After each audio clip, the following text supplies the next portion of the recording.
Welcome back to my YouTube channel. बेटा हम लोगों ने पिछले वीडियो में आपको बताया था क्वेश्चन नंबर 1 से 5 तक हम बात कर रहे थे मिसलिनियस एक्सरसाइज की, और आज भी हम बेटा क्वेश्चन नंबर 6 से क्वेश्चन नंबर 16 तक यानी 16 तक करने की कोशिश करेंगे। तो क्वेश्चन नंबर 6 को पावर क्या होता है किसी भी एक सेट का। तो जैसे एग्जाम्पल ले ले बेटा, हम लोग एग्जाम्पल ले लें। मान लीजिए ए में हमारे पास जो एलिमेंट है वो है 1, 2। अब हम पावर ऑफ किसी भी सेट की पावर का मतलब है नंबर ऑफ एलिमेंट, इसके सबसेट कितने होंगे। तो यहां पर 2 की पावर n का फॉर्मूला लगाएंगे हम लोग और गिनेंगे कितने एलिमेंट लिए हमने, 1 और 2, तो यानी 2 एलिमेंट लिए। तो 2 की पावर 2 यानी हमारे पास नंबर ऑफ टोटल सबसेट कितने हो गए, 4। और वो बनेंगे कैसे, वो बनेंगे पहला एलिमेंट होगा 5, दूसरा होगा 1, तीसरा होगा 2 और बेटा चौथा होगा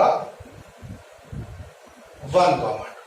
तो ये कुल मिला के 4 इसके सबसेट हो गए। इसके बाद हम लोग क्या करने वाले हैं, आपको एक चीज और बता दें हम, कि अगर हम कहें बेटा 1 बिलोंग्स टू ए, ये बात बिल्कुल सही है, लेकिन अगर हम इसे ब्रैकेट में कहें ऐसे तो ये कंटेन टू ए हो जाएगा। तो हम इस क्वेश्चन को इन्हीं चीजों की हेल्प लेके करेंगे। आप लोग ध्यान से देखेंगे, इस टाइप का क्वेश्चन जब भी प्रूव करने हो आपको 2 स्टेप लेके करने होते हैं। आगे ऐसे बहुत सारे क्वेश्चन हो सकता है पहले क्वेश्चन में आपको प्रॉब्लम हो, लेकिन आगे जितने भी क्वेश्चन होने वाले हैं उनमें आपको कोई भी प्रॉब्लम या समस्या नहीं होगी। ठीक है, तो हम लोग बेटा देखते हैं पहले क्वेश्चन को। इसको क्वेश्चन में गिवन है कि PA is equals to PB, यानी 2 आप ऐसे सेट ले लीजिए जिनमें पावर ऑफ सेट बराबर हो। तो सबसे पहले मैं क्या कर रहा हूं, मैंने कहा स्मॉल x बिलोंग्स टू मान लीजिए A। अगर स्मॉल x बिलोंग करेगा A को तो मैं कहूंगा कैपिटल X कंटेन करेगा PA को। यहां तक कोई डाउट। इसी तरीके से कैपिटल X कंटेन करेगा PB को। आप देखेंगे PA बराबर PB है, तो फिर हम ये बात लिख सकते हैं कि स्मॉल x हमारा, क्योंकि हम स्मॉल x लेके चले हैं ये, तो स्मॉल x हमारा B को बिलोंग कर जाएगा। अब क्वेश्चन को ध्यान से समझिएगा, अगर हम A लेके चले और वही चीज B के बराबर आ जाए, यानी इधर लेफ्ट हैंड वाला एलिमेंट ना बदले राइट हैंड वाले एलिमेंट चेंज हो जाए, तो हम इन दोनों को क्या लिख सकते हैं, A contain two B। Question number 1।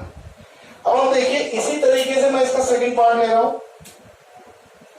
Second part में मैं कह रहा हूं कि अगर मैं स्मॉल y को बेटा बिलोंग करा दूंगा मान लीजिए B से, तो कैपिटल Y कंटेन करेगा PB को।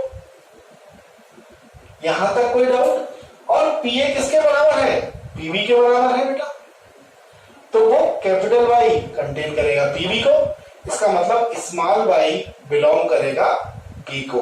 अब लेफ्ट हैंड वाली चीज आप देखिए, लेफ्ट हैंड वाली चीज सॉरी यहां पर हम लोग A लिखेंगे, क्योंकि PB किसके बराबर है, PA के, तो y बिलोंग्स टू A। तो इस पर ध्यान देंगे हम लोग। लेफ्ट हैंड वाली चीज सेम है, लेकिन B से हम A पे आ गए, तो अब हम यहां लिखेंगे B contain two A। Equation number 2 from 1 and 2 we can write A is equals to B। तो इसको आप लोग नोट डाउन करें। क्वेश्चन नंबर 7 की तरफ हम लोग बढ़ते हैं आगे। ठीक है, क्वेश्चन नंबर 7 में एक तरीके का ट्रू फॉल्स है। मैं आपको बता दूं, मैं क्वेश्चन से उतना ही लिख रहा हूं जितना आपको समझ में आसानी से आ जाए बेटा। हमें बताना है क्या ये ट्रू होगा, और ट्रू होगा तो क्या जस्टिफाई होगा या नहीं होगा। आपको एक एग्जांपल के माध्यम से मैं इसको बताने की कोशिश करूंगा। सबसे पहले आप क्या कीजिए बेटा, इसमें A में कुछ एलिमेंट ले लीजिए। मान लीजिए A में एक ही एलिमेंट है 1, और B में भी एक ही एलिमेंट है 2। तो PA क्या निकलेगा बेटा, अभी आपने पढ़ा था 2 की पावर n, अब n तो यहां पर 1 है, यानी नंबर ऑफ एलिमेंट 2 हो गए। और वो दो एलिमेंट कौन से हो गए बेटा? एक हो गया 5 और दूसरा हो गया 1। यहां तक किसी बच्चे के माइंड में कोई भी प्रॉब्लम नहीं आ रही होगी और ज्यादा तनाव लेने की जरूरत इसमें नहीं है। तो अगर हम बेटा पीवी की बात करें तो उसमें भी नंबर ऑफ एलिमेंट 2 होंगे और वो क्या होंगे 5,2। उम्मीद है ये समझ में आ रहा होगा। अगर आपको कोई भी डाउट है तो कमेंट करके मुझे बता दीजिएगा। अब आप मुझे बताइए कि अगर मैं आपसे कहूं ए यूनियन बी निकालना है आपको, ए यूनियन बी भी निकाल देते हैं। ए में 1 बी में 2 यानी ए यूनियन बी हो गए हमारे 1,2। भाई दोनों एलिमेंट ले लेना।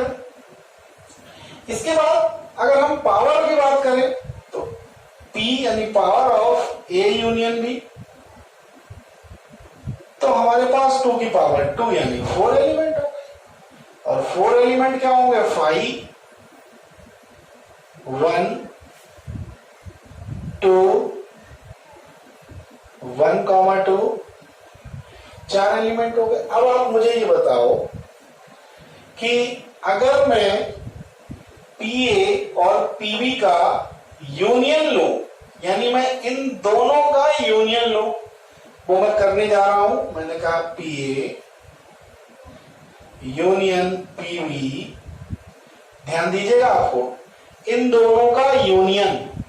यूनियन का मतलब होता है जो 2 बार आ रहे हैं एक जैसे हैं एक बार लिखे जाएंगे, और जो अलग अलग हैं उनको भी एक बार लिखा जाना है। जरा लिखिए आप, 5 बेटा 2 बार आ रहा है एक ही बार लिख दो, कॉमा 1 लिख दो और कॉमा 2 लिख दो। अब आप लोग मुझे बताओ क्या ये दोनों बराबर है? नहीं है, इसका कोई भी औचित्य नहीं है। जैसा कि क्वेश्चन में पूछा गया कि आप जस्टिफाई करिए, तो आप देख रहे हैं कि यहाँ पे नंबर ऑफ टोटल एलिमेंट 4 है, यहाँ पर नंबर ऑफ टोटल एलिमेंट या सबसेट यहाँ पर 3 है। तो इतना आप लोग नोट करेंगे, ये हमारा फॉल्स चला जाएगा, यानी ये रॉन्ग है, गलत है। आगे बढ़ेंगे हम लोग। क्वेश्चन नंबर 8 में बेटा 2 पार्ट हैं और दोनों पार्टों को मुझे सॉल्व करके बताना है। सबसे पहले आपको बताना मुझे है इसमें कि a माइनस बी को हम कैसे समझाएं, आपको कैसे इसको जस्टिफाई करें। तो इसको बेटा एक वेन डायग्राम की हेल्प से हम लोग समझने की कोशिश करेंगे कि आखिर a माइनस बी आखिर होता क्या है। मान लीजिए कि ये है और ये भी है, a में हो और b में ना हो, इसका मतलब ये वाला हिस्से की बात हो रही है, यानी ये क्या है a माइनस बी। और इसको बेटा हम रिप्रेजेंटेशन दे सकते हैं a इंटरसेक्शन b डैश, यानी b का वो हिस्सा जो छूट गया है, b को छोड़ के बाकी सब और उसका इंटरसेक्शन वाला पार्ट, यानी जहां जहां a माइनस बी आएगा हम उसे ये लिख सकते हैं। तो यहाँ पर a is equals to a intersection b। Question को हम थोड़ा सा बदल देते हैं, a माइनस बी की जगह पे क्या लिखेंगे a इंटरसेक्शन b डैश। अब आप देखिए हमें मल्टीप्लाई सीखनी है। मल्टीप्लाई एक तरीके का हम डिस्ट्रीब्यूशन लॉ कल से आपको पढ़ा रहे हैं। इस पूरे की मल्टीप्लाई पहले वाले से और इस पूरे की मल्टीप्लाई दूसरे वाले से, और ये वाला जो साइन है ये बीच में आएगा। मैं पहले ही बना दे रहा हूं। अब आप देखिएगा, राइट हैंड साइड मैंने ले ली, मैंने कहा ए यूनियन इंटरसेक्शन बी, और यहां पे क्या लिखा है बेटा यूनियन और ए। फिर से समझ लीजिए, पहला वाला पहले वाले के साथ, फिर पहला वाला दूसरे वाले के साथ, और ये वाला जो साइन है वो यहां आ जाता है। अब मैं लिखूंगा A intersection B union B dash. यहां तक किसी बच्चे को कोई भी डाउट नहीं होगा। दूसरा आप समझिए, अगर मैं आपसे कहूं कि बी में कोई एलिमेंट है और बी डैश, फिर समझ लीजिए, मान लीजिए कि एक सेट है हमारे पास और हमने कहा बी है ये, और इसमें एलिमेंट है इस बी में 1, 2 और 3, 4 बेटा वहां है। तो बी में एलिमेंट हो गए 1, 2 और बी डैश में एलिमेंट हो गए 3, 3,4 और मान लेते हैं ये पूरा यूनिवर्सल सेट है।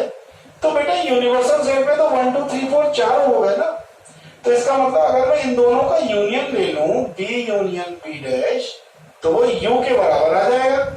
यानी ये वाला जो है यहां से यहां तक वो हमारा यू के बराबर हो गया। यानी ए इंटरसेक्शन यू, इस ब्रैकेट में बाहर का इंटरसेक्शन ये, और इधर आप देखें A intersection B union A. तो अगर ए और बी के हम एलिमेंट कुछ और मान ले यहां पर ए के एलिमेंट हमारे पास हैं 1, 2 और बी के एलिमेंट हैं 2, 3। थोड़ी देर के लिए मान लेते हैं इस चीज को। अब आप देखिए ए इंटरसेक्शन बी निकालना है, इन दोनों में इंटरसेक्शन क्या है 2। तो यहां पर फिर ध्यान दीजिएगा आप, ए इंटरसेक्शन बी आपको निकालना है तो ए इंटरसेक्शन बी में क्या आ रहा है, सिर्फ और सिर्फ 2 आ रहा है। और अगर उसका यूनियन हम कर दें या फिर इस ब्रैकेट को हम हटा देते हैं, A intersection B union A, अगर हम ए और बी और यू ए का यूनियन निकालें तो हमारे पास क्या बनता है, हम इसको भी चेक करेंगे।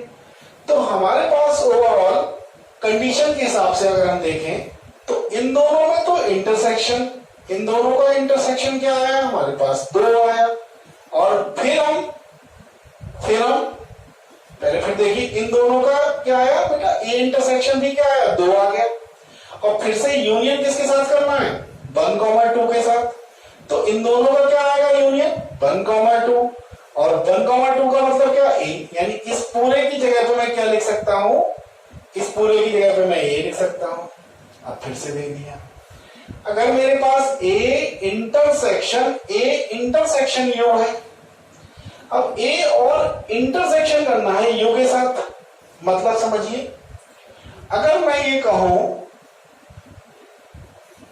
कि, चलिए ऐसे मत समझिए, इसको दूसरा तरीके समझा। तो मान लीजिए ए में हमारे पास एलिमेंट है 1, 2 और यू में एलिमेंट है 1 2 3 डॉट डॉट डॉट 10, यानी 10 एलिमेंट है। इन दोनों में इंटरसेक्शन निकालना हो तो 1, 2 ही तो आएगा कॉमन। तो यहाँ पे 1, 2 कॉमन ए का है, यानी यहाँ पर क्या आ जाएगा, ए आ जाएगा। अब ए इंटरसेक्शन ए क्या होगा, ए, तो यही हमारी क्या थी लेफ्ट हैंड साइड। तो ये पहला प्रूफ हो गया लेफ्ट हैंड साइड का।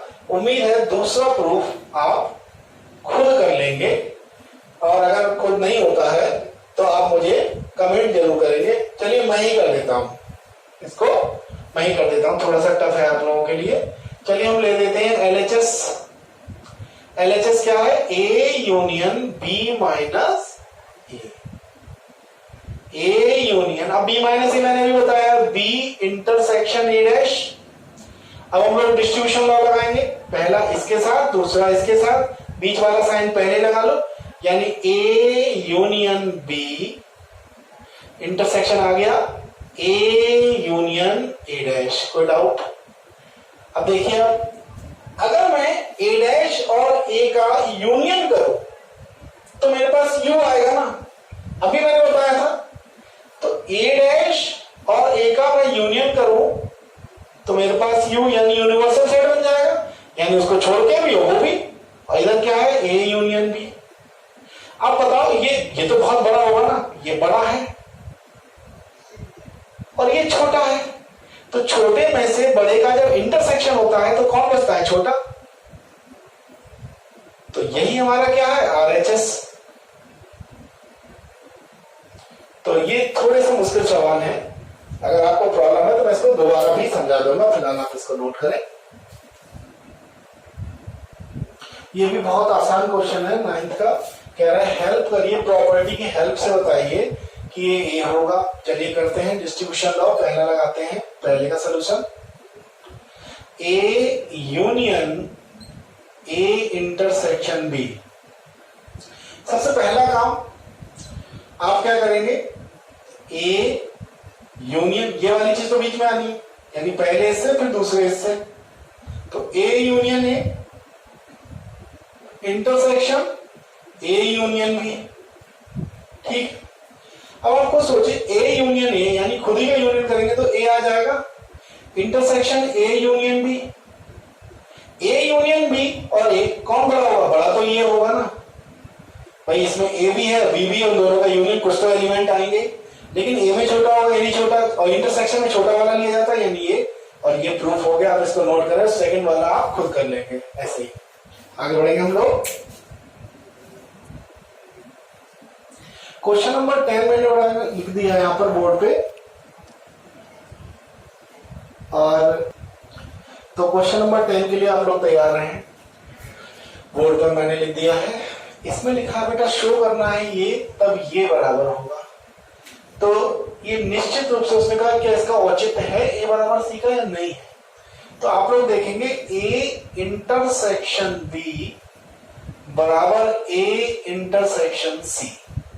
सबसे पहले मैं क्या कर रहा हूं, मैं ए में एलिमेंट ले रहा हूं बेटा 1,2 और सी में एलिमेंट मैं ले लेता हूं। मैं ये चेक कर लूं कहीं ए बराबर सी है या ठीक है बी बराबर सी है। ये क्या है, क्वेश्चन थोड़ा सा गड़बड़ है, ये बी बराबर सी है। तो बी में एलिमेंट मैंने ले लिए 1,2 और सी में भी मैंने एलिमेंट जानबूझ के ले लिए 1,2। और इसके बाद मैंने क्या किया बेटा, ए में एलिमेंट 3,4 ले लिए मैंने जानबूझ के। अब मैं ये बताने की कोशिश कर रहा हूं यहां पर कि अगर मैं ए का इंटरसेक्शन बी के साथ करूं, ये चलिए एक और बना लेते हैं, एक 3, 4 ले लेते हैं। ए का इंटरसेक्शन बी के साथ करूं वरना 5 आ जाता, तो मुझे ए इंटरसेक्शन बी यहां पर 1 मिलेगा। और अगर मैं बेटा ए का इंटरसेक्शन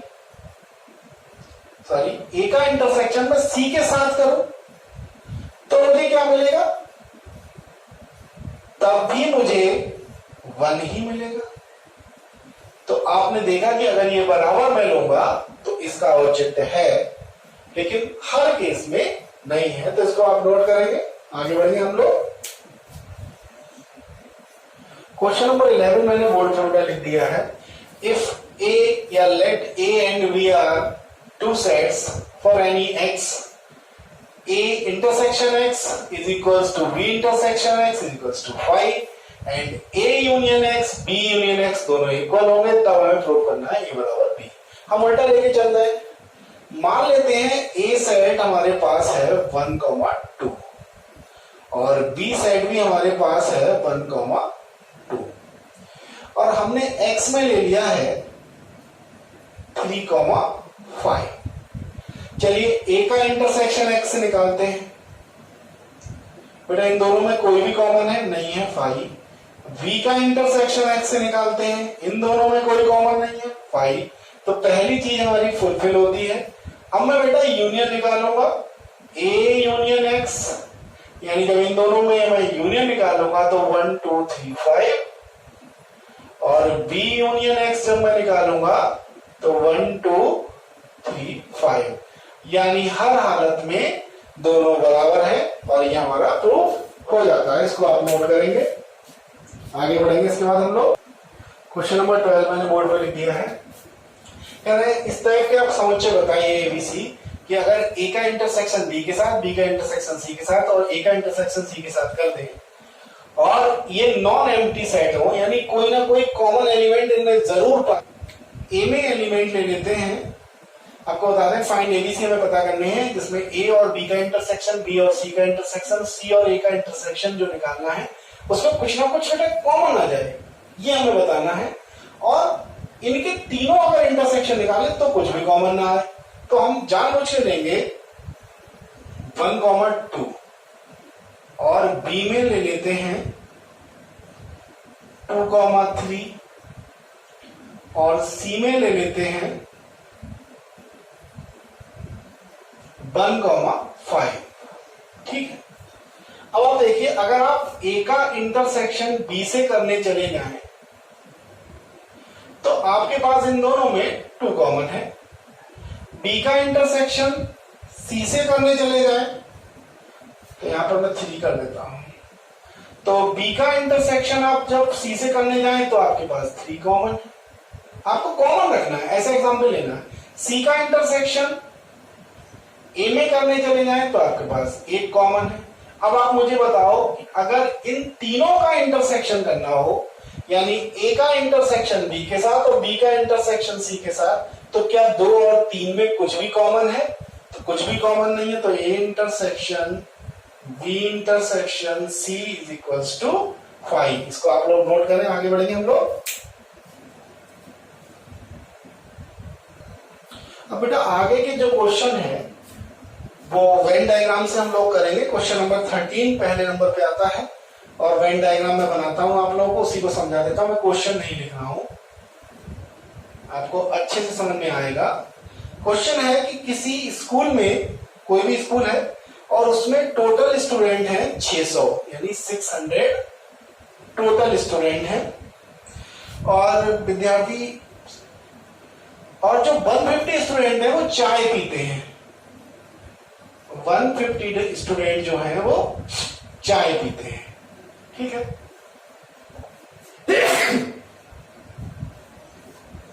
सॉरी, तो 150 स्टूडेंट क्या है, चाय पीते हैं, और 225 स्टूडेंट कॉफी पीते हैं। और ऐसे स्टूडेंट चाय और कॉफी जो दोनों पीते हैं वो उनकी संख्या 100 है। तो जैसे ही आप 100 यहां लिखते हैं, आप इसमें से 100 और इसमें से 100 माइनस करेंगे, याद रखिएगा।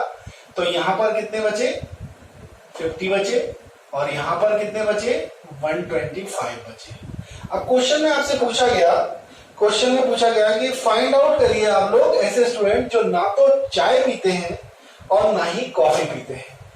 आपको ना तो चाय वाले बताने हैं ना कॉफी वाले बताने हैं, यानी आपको 50 प्लस 50 कौन है, जो सिर्फ चाय पीते हैं।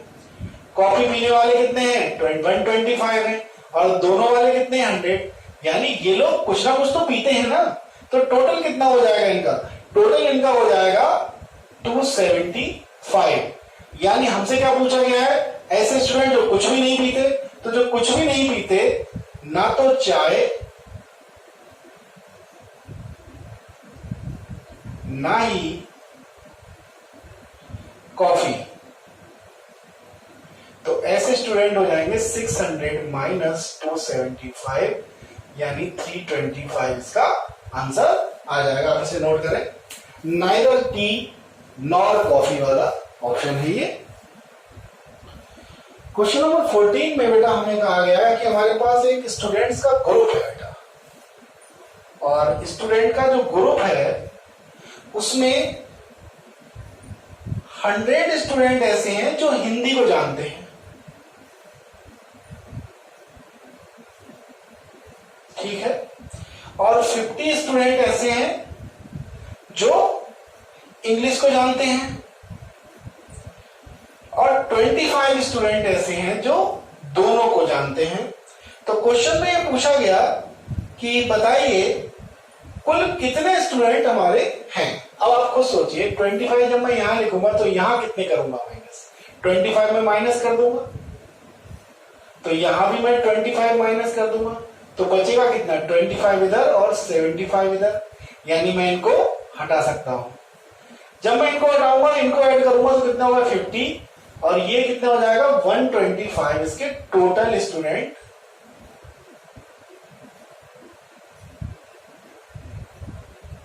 जो दोनों लैंग्वेज को या अलग अलग कुल भाषा को जानते हैं।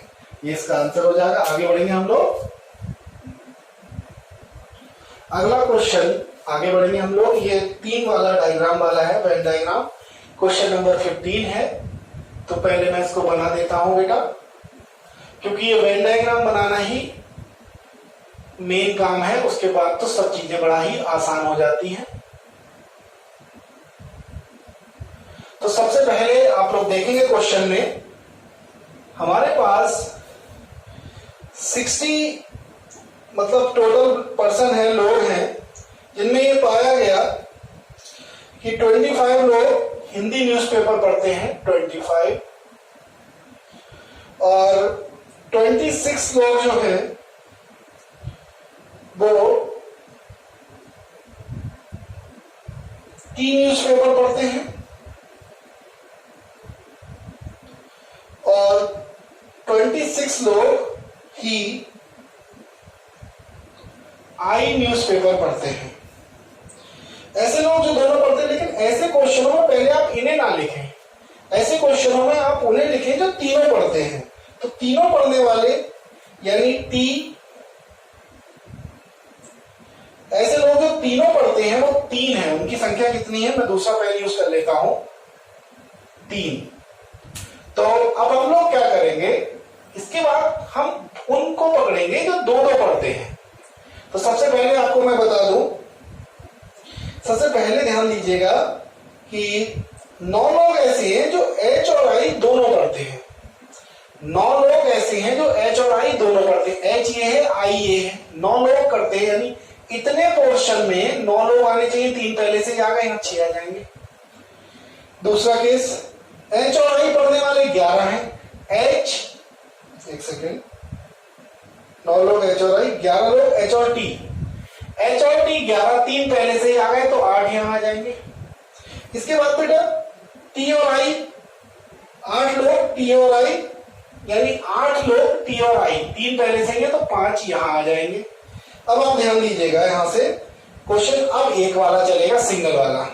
क्वेश्चन में कहा गया कि 25 लोग एच पढ़ते हैं। तो बेटा 8 और 3 11, 11 और 6 17।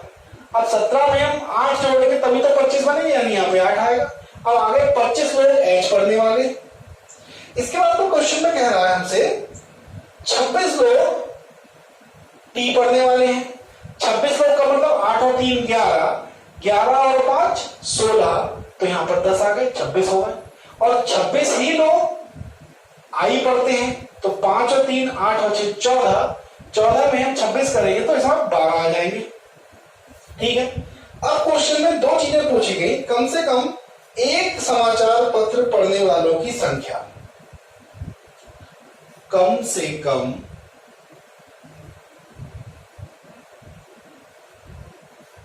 एक समाचार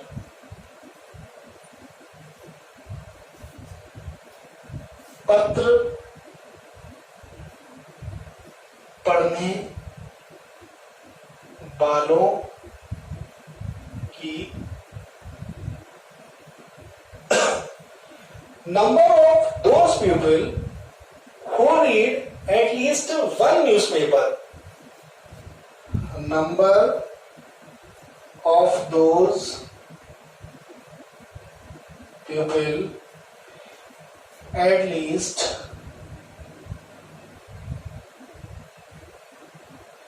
read one न्यूज पेपर। इसकी इंग्लिश हो गई। दूसरे नंबर पे हमसे पूछा गया है इसमें ठीक ठीक केवल एक समाचार पत्र पढ़ने वाला, यानी केवल एक समाचार पत्र पढ़ने वाला, यानी ओनली वन न्यूज़पेपर, यानी ओनली वन न्यूज पेपर। ठीक है। तो यहां पर आप देखें कम से कम एक में तो आप सब ऐड करेंगे। 8 यहां लिखेंगे, 8 plus 8 plus 10 plus 6 plus 3 plus 5 plus 12, तो 8 और 8 16, 16 और 6 22, 32, 32 और 5 35, 32 और 3 35, 35 और 5 40 और 40 और 52। तो पहले वाले का आंसर 52 आएगा। दूसरे वाले का कम से कम एक ही न्यूज़पेपर पढ़े, वो एक ही न्यूज़पेपर, यानी 8 10 और 12। तो यहाँ पर क्या आएगा, 8 10 और 12, यानी टोटल 20। इसके बाद अगला क्वेश्चन बेटा सेम ऐसा ही है, और मैं आपको वो क्वेश्चन होमवर्क के लिए छोड़ रहा हूं। तो हमारी एक्सरसाइज यहीं पर खत्म होती है। आप लोग ध्यान दीजिएगा, अगर आपसे वो क्वेश्चन ना हो पाए तो आप मुझसे कमेंट के माध्यम से पूछ सकते हैं। हम लोग आज के लिए बहुत बहुत धन्यवाद।